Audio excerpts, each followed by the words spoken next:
அனைவருக்கும் வணக்கங்க.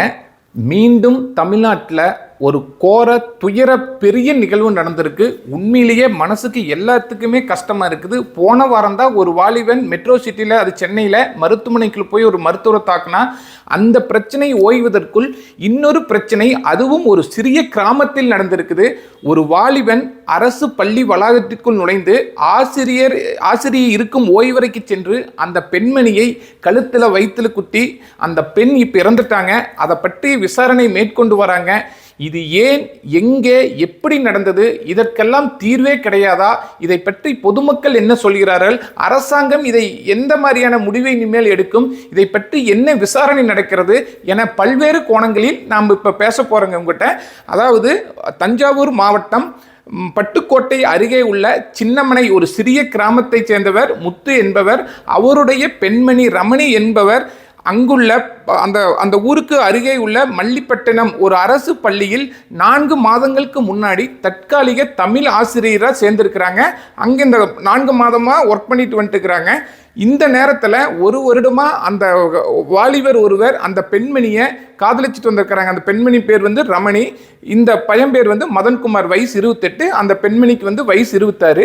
இவங்க என்ன பண்ணுறதுனா 4 மாதத்துக்கு முன்னாடி பெண் கேட்டு போகிறாங்க. அதாவது இவங்க ஆண் வீட்டார் பெண் கேட்டு போகிறாங்க. அவங்க சம்மதம் தெரிவிச்சிருக்கிறாங்க. அதாவது நாங்கள் சரி கட்டி கொடுத்துற சில போராடி இப்படியே பேசி அந்த பிள்ளை பையனு பேசி ஆண் வீட்டாரெல்லாம் பேசி கல்யாணம் பண்ணி கொடுத்துறோம் அப்படின்னு சொல்லியிருக்கிறாங்க. ஆனால் 1 மாத காலங்கள் தாண்டி இந்த விஷயங்களை அங்கே உறவினர்கள் சொல்கிறாங்க. அந்த பெண் வீட்டார், அந்த உறவினர்கள் சில பேர் என்னென்னு இருக்கிறாங்கன்னா, இல்லை அந்த பையன் சரியில்லை, நீங்கள் கொடுக்காதீங்க, அந்த பையன் அந்த அளவுக்கு சரியில்லை, நாங்கள் பார்த்துருக்குறோம், அந்த பையனை பற்றி பார்த்துருக்குறோம், எல்லாத்தையும் கேட்டிருக்கிறோம் அப்படின்னு இருக்கிறாங்க. உடனே அவங்க அப்பா அம்மா மனம் மடை மாறிடுறாங்க. ஏன்னா அப்போது சரியில்லையே அந்த பையன் அப்படின்ட்டு அந்த பொண்ணுட்டு சொல்லிக்கிறாங்க. அந்த பெண்மணியும் கொஞ்சம் மைண்டு மாற்றிடுறாங்க. வேண்டாமா, அது நம்ம குடும்பத்துக்கு அந்த பையன் உனக்கு செட் ஆகாது, அவ ஒரு மாதிரி ஊர் சுத்திட்டு இருக்கிற மாதிரி சொல்றாங்க, தயவு செஞ்சு விட்டுன்னு இருக்கிறாங்க. அதுக்கப்புறம் சம்மதம் தெரிவிச்சுக்கு அப்புறம் ஒரு 2 மாதம் கழிச்சு அந்த பெண் வீட்டார், அதாவது பெண் வீட்டார் ஆண் வீட்டார் தெரிவிச்சுக்கிறாங்க, நாங்கள் எங்களுக்கு சம்மதம் இல்லை, கல்யாணம் பண்ணி கொடுக்குற ஐடியல் அப்படின்ட்டு இருக்கிறாங்க. இவ உடனே என்ன பண்ணா அந்த பெண்மணிக்கு டார்ச்சர் கொடுத்துட்டு இருக்கிறான். அந்த பொண்ணுக்கு ஆசிரியருக்கு டார்ச்சர் கொடுத்துட்டே இருந்துக்கிறான். அப்புறம் அவங்க கொஞ்ச நாள் ஆக என்ன ஃபோன் எடுக்கிறது இல்லை, அதிகமாக பேசுறது இல்லை. இப்போ இந்த நிகழ்வு நடந்ததுக்கு முன்னால், அதாவது ஒரு நாள் முன்னாடி அவங்க என்ன பண்ணியிருக்கிறாங்கன்னா, இவங்க 2 பேர் ஏதோ ஒரு இடத்துல மீட் பண்ணிட்டு, கண்டிப்பாக நீ கல்யாணம் பண்ணணும், எனக்கெல்லாம் தெரியாது, நீ வீட்டில் பேசு, இல்லைன்னா நான் போய் ஏதோ ஒரு கல்யாணம் பண்ணிக்கலான்னு அந்த பையன் அந்த பெண்மணிகிட்டே ரொம்ப ஃபோர்ஸ் பண்ணிக்கிறா. நீ கல்யாணம் பண்ணித்தரணும். அந்த பெண்மணி நான் ஃபோனும் பேச மாட்டேன், இனிமேல் என்னை பார்க்காத, எனக்கு பிடிக்கல, தேவையில்லாம மறுபடியும் இந்த பிரச்சனை கிளப்பி விட்டுட்டே இருக்காது அப்படின்னு இருக்குது. உடனே அங்கிருந்து போயிட்டு அந்த பெண்மணி அந்த அன்னைக்கு வீட்டுக்கு போயிடுச்சு. அடுத்த நாள் காலையில் இந்த பெண்மணி நார்மலாக அந்த டைமுக்கு ஸ்கூலுக்கு வந்திருக்கிறாங்க. முதல் வகுப்பு, அவங்க தமிழாசி முதல் வகுப்பு நடக்குது. அவங்களுக்கு அந்த அவர் கிளாஸ் இல்லை, அதனால் அவங்க ஓய்வறையில் இருந்திருக்கிறாங்க. ஓய்வறையில் இருக்கையில் இந்த பையன், ஏன்னா அங்கே அவனுக்கு எல்லாமே அந்த பக்கப்பகுதி எல்லாத்துக்குமே தெரியினால அந்த பள்ளிக்கூடத்துக்கு, அந்த மல்லிப்பட்டினம் ஸ்கூலுக்கு, அரசு பள்ளி ஸ்கூலுக்கு ஈஸியாக போயிருக்கிறான். அந்த முன்னாடி மெயின் கேட் ஒரு கேட் திறந்துருக்குது. இவனுக்கு தெரியும் அங்கே ஒர்க் பண்ணது எல்லா ஆசிரியர்களும் முதலே தெரியறதுனால உடனே பூந்து அவனுடைய மீன்பிடி தொழில் செஞ்சுட்டு இருக்கிறான். கொஞ்ச நாள் மீன்பிடி தொழில் செஞ்சுக்கிறான்.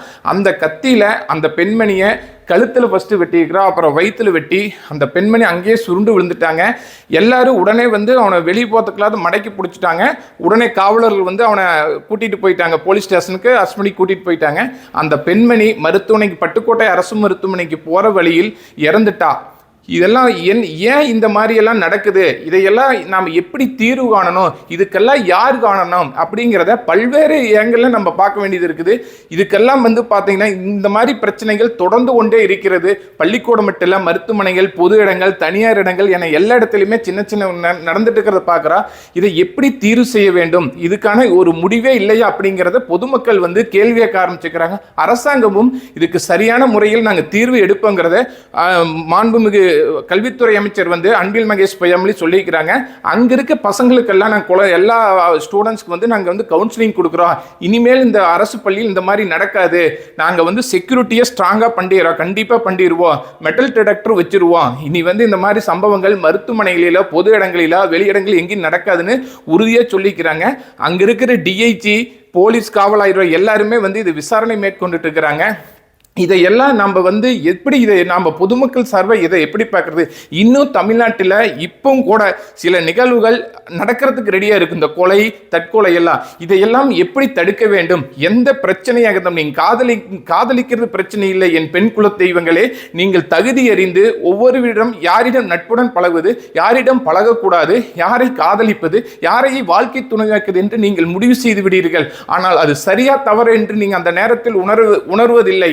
இதை கண்டிப்பாக இந்த மாதிரி ஒரு சூழ்நிலையில் நீங்கள் யாராக இருந்தாலும், ஆண்களாக இருந்தாலும் பெண்களாக இருந்தாலும், கண்டிப்பாக பெற்றோர்கள் உறவினர்களிடம் இந்த மாதிரி ஒரு சூழல் ஏற்படும் சூழலில் நீங்கள் அவர்களை முன்வைத்து தயவு செய்து இதை பேசி தீர்க்க முடிவெடுங்கள். கொலை தற்கொலை எதுக்கும் தீர்வாகாது.